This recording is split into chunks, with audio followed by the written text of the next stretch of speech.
dear beloved, Boss Mike Cervera. Kung kalkalan ng resibo ang pag-uusapan, eto na. Ang kalkala ng resibo, mahigit 300 milyong piso umano ng flood control projects nakuha ng kaanak ni Senator Bongo. Nako! Narito ang exclusive agenda Kita report mo. ni Hannah T. Nakita mo, nakuha din ng kamag-anak. Kaninang umaga, nakuha ng kamag-anak nung si Mark Villar. Eto naman, nakuha ng kamag-anak ni Saldico. Kaya ganyan ba gusto ninyo? Labasan ng mga baho ninyo. O yan, maglaglagan na kayo. Pare-pares naman kayo magnanakaw, no? For Paulo Duterte's district is the highest in Philippine history. Nako. On data they gathered, funds allotted Ayan, may resibo, mga kababayan ko. for Paulo Duterte's district from 2020 to 2022 Nako, 2020 to 2022, mga kababayan, bago umalis si Digong, ayan ang mga napuntang proyekto daw na wala namang makita sa Davao. totaled 51 billion pesos. 52 billion na yan. Round off nyo na yung 825 million. Grabe, no? Daming pera. Bago umalis si Digong sa Malacanang, mga kababayan, may pabaon. Grabe, no? Sa NEP at saka sa GAA, noong pa nila ginagawa yung mag-insert ng mga ng mga proyekto, ng mga budget, para makulimbat nila yung kwarta. Ayan. This was during the term of his father, Rodrigo Duterte. Nako, kita nyo. Panahon po ng tatay ni Pulong Duterte. Kita nyo, no?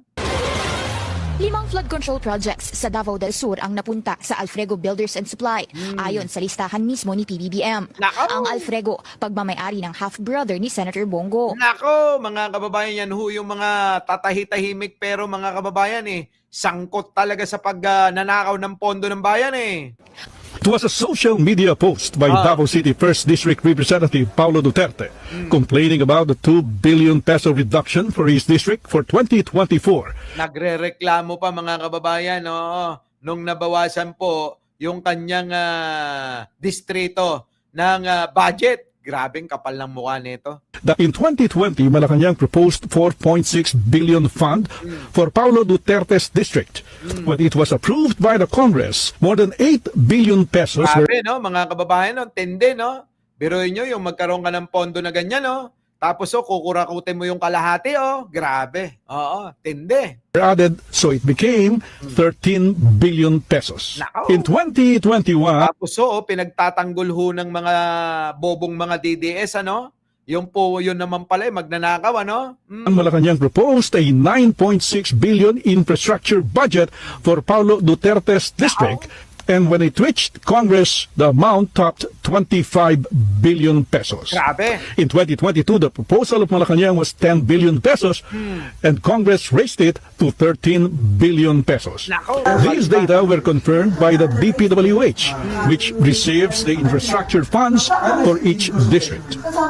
Actually, sir, Alam nyo, mga kababayan, itong DPWH na to na pag-uusapan namin kanina, dapat talaga ito, mga kababayan, linisin Oo. Mula pinakamataas hanggang pinakamababa, dapat yung palitan lahat yung mga kawani, no? Mga kababayan.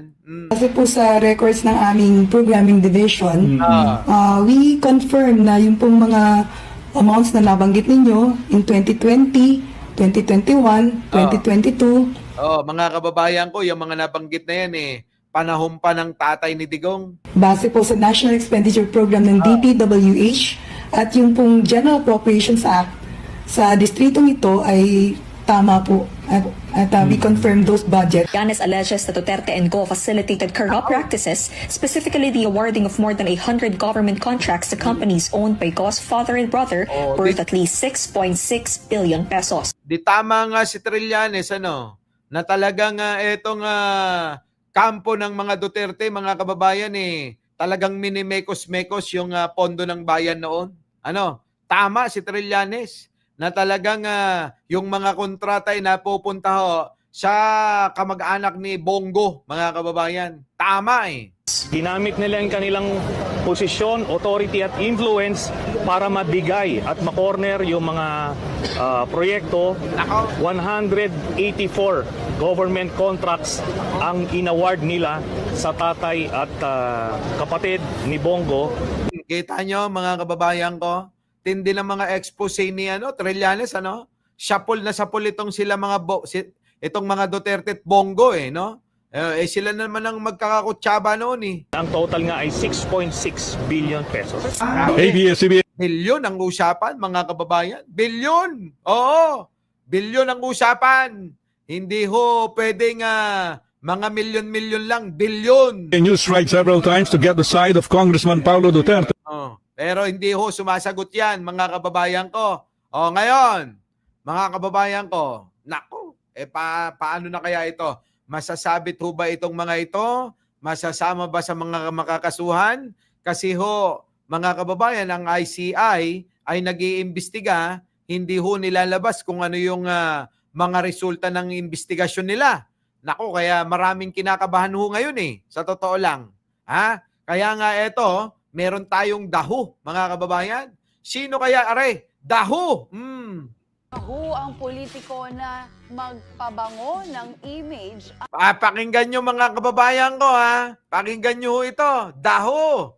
Ang politiko na magpabango ngayon ng image niya, mga kababayan, kasi nga ho, abay ilang beses na hong nababanggit yung kanyang pangalan na magnanakaw din sa kaban ng bayan. Pakinggan nyo. Daho!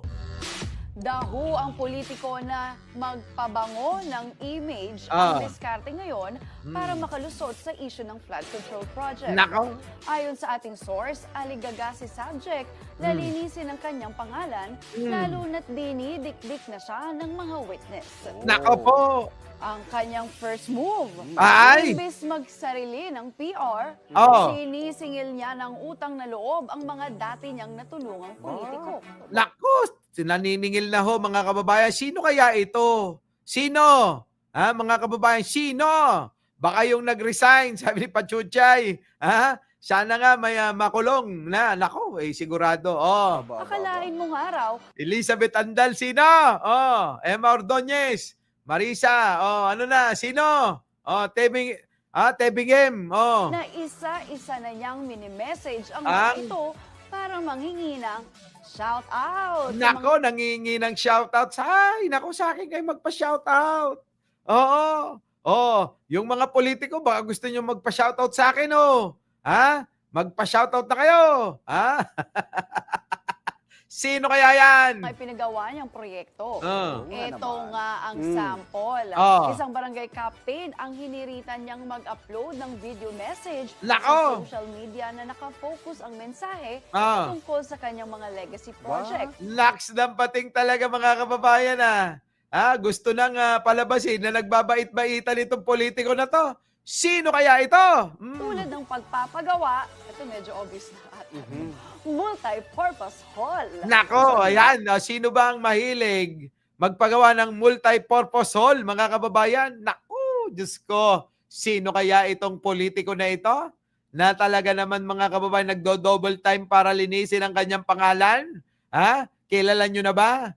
Kilala nyo na ba ang politiko na to? Bawal daw banggitin ang tungkol sa flood control. Nako. Yun nga lang, mukhang hindi lahat ay willing bakapan si politiko sa issue, kaya sin zone ang inabot ng kanyang PM. Nako, mga kababayan, iniiwasan na ho yung politiko na gustong magpa-shoutout at gustong pagtakpan yung kanyang pagnanakaw sa kaban ng bayan. Sino ang politikong ito na madalas na ho na nababanggit sa mga hearing dyan po sa Senado at Kongreso? Sino kaya yan, mga kababayan ko? Sino kaya? Kilala nyo na ba, mga kababayan? Nako, talaga naman na hindi makakalusot yan sa inyong mga kayo pa ba? Kayo pa ba? Lulusot pa sa inyo yan? Nako po, ewan ko, mga kababayan ko. So, eto na, mga kababayan. Next na natin ito. Ano ba ito? Pasok! Ni dating COMELEC. Ito naman, mga kababayan, yung ating tinalakay kanina, na isisingit ko kanina ito Diyan po sa Radyo Pilipinas, ano? Ito hong, bigyan natin ng reaksyon, mga kababayan ko. Ito hong napahiya na si Guanzon, ano? Pinahiya ni Sandro Marcos, mga kababayan ko. Pakinggan ho ninyo. Pinatulan ni dating COMELEC Commissioner Rowena Guanzon ang banat sa kanya ni Presidential son at House Majority Leader Sandro Marcos. Nitong nakarang araw kasi matapang na sinabi ni Guanzon na wala na raw boboto sa mga Marcos sa susunod na eleksyon. Ayan po, hindi. Sinabing wala na daw, mark my word, sabing ganon, wala nang boboto sa mga Marcos sa 2028. Kawawa ka, Sandro. Ikaw sana ang political dynasty ng parents mo. Sabing ganon, sinira ni Romualdez ang dynasty mo dahil hindi ka na iboboto ng tao. Mga kababayan ko, sumagot ho si Sandro dito. Kasi etong si matandang Guanzon, mga kababayan, na hindi mo alam kung may sira ang ulo, kung ano-ano sinasabi nito, mga kababayan, na dati pinklawan, ano, tapos ngayon sumusuporta kay Digonyo. Mga kababayan, bigla hong nagsalita ng ganito. At sinagot, sinagot ng Batang Marcos, etong kanyang pahayag, na nabobohan, nabobohan si Sandro dito kay Aling Guanzon, mga kababayan. Parang bobo-bobo, parang ganun ang gustong sabihin ni Sandro dito At kawawa si Sandro dahil binahiran na umano ni Lady First District Representative Martin Romualdez ang kanilang dinastiya at hindi na sila iboboto ng mga tao. Sagot na post ng Ayan na, mga kababayan ko. Sagot naman ng nakakabatang Marcos. Marcos, masyado pa raw siyang bata para tumakbo ng presidente, senador o vice-presidente sa 2028. Nako, di ba mga kababayan, sunog. Sinunog ni Sandro Marcos. Sino? Si Guanzon, mga kababayan ko. Alam nyo, hindi ho nakaupo yun, ano? Nanalong kongresista noong 2022, mga kababayan, pero hindi ho nakaupo. Eto na, mga kababayan. Alam niya po ba kaya kung anong edad ko? I'm 31. So, so in 2028, I'm not qualified to run for Senate, Vice President, and even President. Sabing ganun, mga kababayan, ni Sandro Marcos. Boom! Diba? Sunog, mga kababayan. Si Guanzon, napahiyaho yan Pahiyang malalaho, mga kababayan. Dahil yan si Guanzon, abay pinapalakpakan ho ng mga DDS yan. Hirit pa niya, muling i-review ni Guanzon ang Constitution bago magsalita. Nako, patay. I'm young. Suggestion for her is to, better read the Constitution first before she speaks bago magsalita. Sabing ganun ni Sandro. Suggestion ko kay Aling Guanzon na mas maigi na basahin niya ang Constitution bago magsalita ng magsalita. Nako, Diyos ko. Biruin mo, Guanzon, yung Batang Marcos, ginanyang ka lang. Kakahiya, di ba?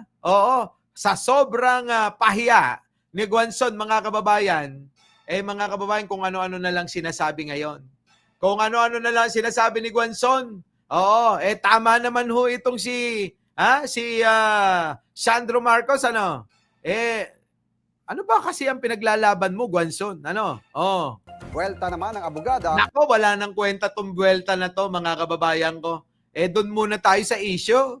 Ang issue mo, wala nang boboto. Kasi nga, tatakbo si Sandro.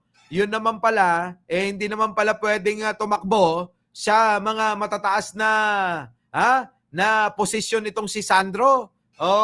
Masyado raw ambisyoso si Sandro dahil hindi... Paano naman naging ambisyoso? Tatanga-tanga ka lang, Guanzon. Ganon. Huwag mo nang ituloy-tuloy yung katangahan mo. Gusto mo pang iligtas yung sarili mo Gusto hong iligtas ni Rowena Guanzon yung kanyang kapahiyaan. Kaya ngayon, mga kababayan, sasakay na't dudugtong na sa katwiran. Pero hindi naman yun. Pinangatwiranan lang ni Sandro yung pong kanyang posisyon. Na hindi siya po pwede tumakbo na senador Vice President maging presidente. Oh, nagets nyo? Ngayon ho, siguro pikon na pikon tong matanda dahil po talagang talagang sinunog ni Sandro to ng husto. Oh, sinabi ko lang, ito. Bilang naman siya ang Marcos sa politika. Sabing gano'n, no? Sinabi ko bang Senate, Vice President, or for President? Ambisyosa ka naman. Ay, nako! Hindi, talagang yun naman talaga yan eh. Kung po pwede nga lang tumakbong presidente yan sa 2022, tatakbo yan eh, boboto namin eh. Di ba? Huwag ka nang magpalusot kasi. Ikaw lang ba ang Marcos? Nasa politika. Ay, halatado, di po ba? Samantalang ho, pinangalanan niya ho, si Sandro Marcos mismo. Tapos ho ngayon, mga kababayan, todo na palusot niya. Oo, nako. Oo. Yan ang problema kapag epal ng epal ka lang eh. Epal ka lang ng epal. Kaya ayan, ang nangyayari, isang 31 years old ang nakabutata sa bruhang matanda, sabi ni Teresita Tano. Di ba? Mga kababayan ko, totoo naman. Totoo naman eh, binutata ng husto are. Kawawa naman mga kababayan. Parang si Chavit lang. Yung binubuho ng mga tao kahit 84 years old na. Si Guanzon ho yata mga 70 plus na to, no? Matanda na ho mga kababayan ng itsura. Siguro mga 70 plus na ito. Ang tanda na ho ng itsura na ito eh. At saka medyo nag-uulyanin na rin. Parang hindi na rin ho niya alam yung mga sinasabi niya. Mga kababayan ko, kayo, ano sa tingin ho ninyo? Ilang taon na ba ito? At ano masasabi niyo mga kababayan? Nako, late na kayo. Alam niyo naman, pagkagabi, hindi tayo tumatagal ng mag-live. Tuwing umaga na lang tayo pwedeng magtagal. So ngayon, mga kababayan ko, anong masasabi niyo rito? Mukhang sobrang nasunog yata ni Sandro. Alaysa? Jojo Chavez, solidad kunanan. Ano na? Ano yan? James. Sino? Paano? Di hanggang dito na lang, mga kababayan. Iwan nyo na lang yung mga komento nyo. Ano po? Muli, mga kababayan, ako po ang inyong lingkod, Mike Cervera po lagi nagsasabing, mahalin natin ang ating kapwa, pagdasal po natin lagi ang ating bansa. Maraming salamat po! Our beloved Boss Mike Cervera!